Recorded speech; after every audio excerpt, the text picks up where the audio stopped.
Penguin Random House Audio presents Can't Help Faking in Love, a novel by Swati Hegde. Read for you by Meher Dadeja. Chapter 1. Welcome to the real world. It sucks. You're gonna love it. Monica Geller, Friends. Harsha Godbole had never been dumped like this before. She sat across from her now ex-boyfriend during their lunch date, a fork full of spaghetti midway to her mouth, as he explained that he was ending their 3-month relationship to marry a complete stranger. "I really like you. I do," Shashank insisted, sipping his iced Americano. "But I was just introduced to your prospective match, and with all of my parents' life experience, they probably know enough to make the right choice for me. Don't you think?" Uh-huh. Harsha set her fork down and wiped her mouth with a napkin, her lips pressed together. The men she dated in the past had given her far simpler reasons. "There's no spark.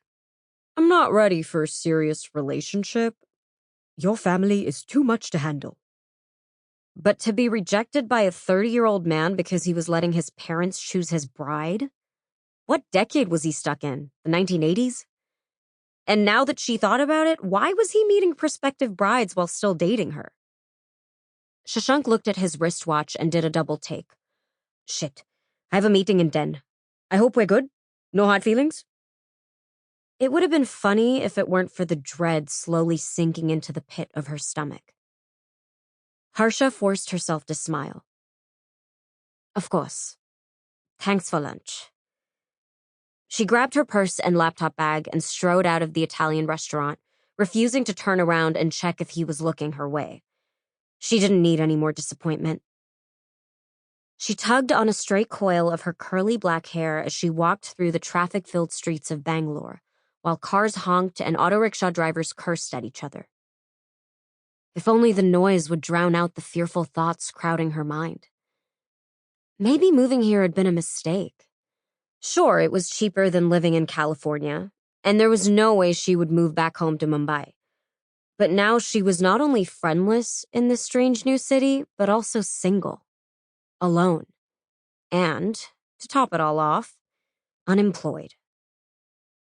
Her best friend from college, Sasha, would say she was being hard on herself.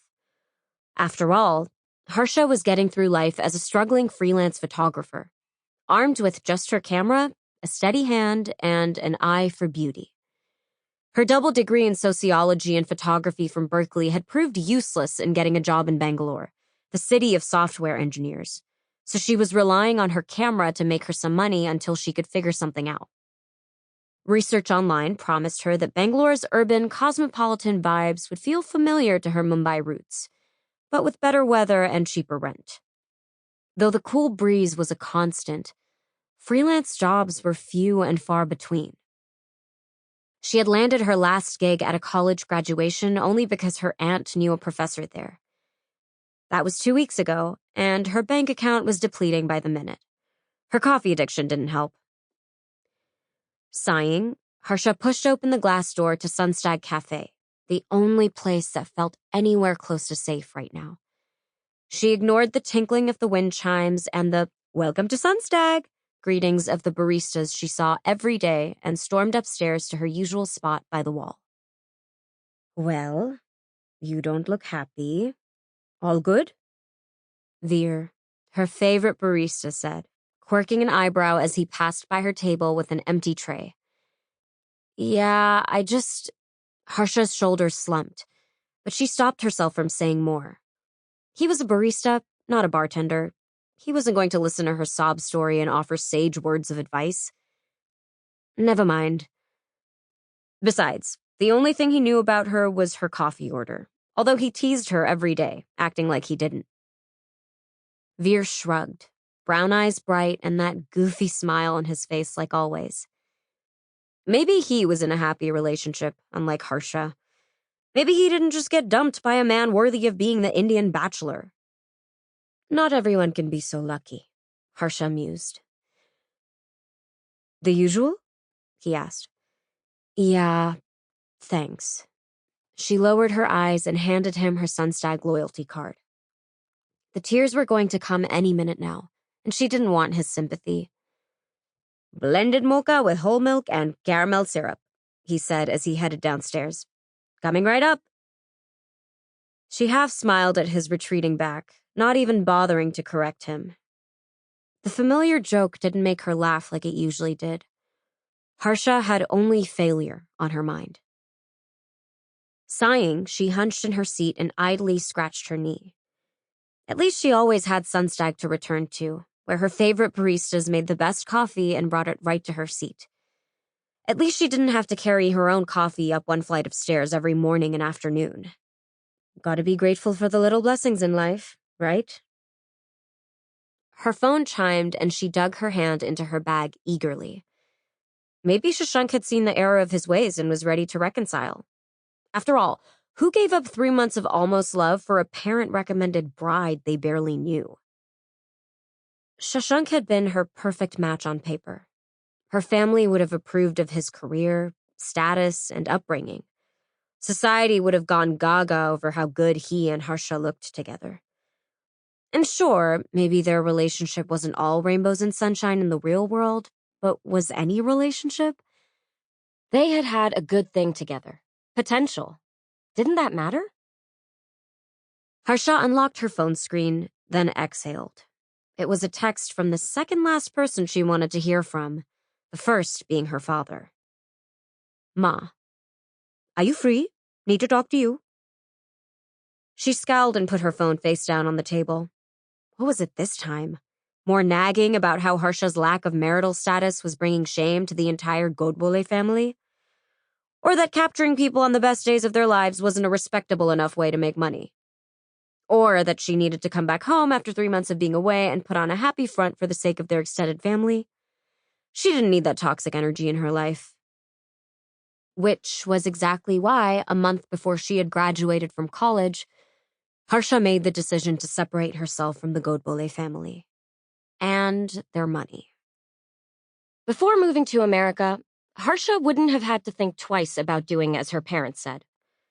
Having your cake and eating it too? That was life with the Godboles in a high-rise penthouse apartment. The full-time housekeeper ready to do all the cooking and cleaning. The driver taking Harsha to and from the places she visited. Her parents willing to find her a handsome groom. It was chocolate cake with the most delectable icing. No wonder most of the girls from her private school had opted for that kind of lifestyle. The only thing missing was the cherry on top of the cake. Freedom and unconditional love. And unfortunately, Harsha would rather have the cherry than the actual cake. She exhaled and took out her laptop, deciding to scour the internet for anyone looking to hire a photographer, when Veer appeared with a foaming hot latte. The smell of vanilla wafted into her nostrils, and she smiled contentedly. Her post-lunch coffee always cheered her up, no questions asked. "1 triple shot espresso with peppermint syrup," Veer said with a wink. She smiled weakly. "I already know you've brought me the right order. I can smell the vanilla." "I'm a barista. It's not the most exciting job on the planet." Veer let out a huff, scratching his stubbly beard. "This is the only fun I get to have." "Fine, I'll play," she said. "Oat milk?" "Yes." "Half a shot of coffee?" "Yes." "Extra whipped cream?" "Yeah." "5 pumps of vanilla?" "How have you not died of a sugar overdose yet?" he asked. "I have good genes," she said primly.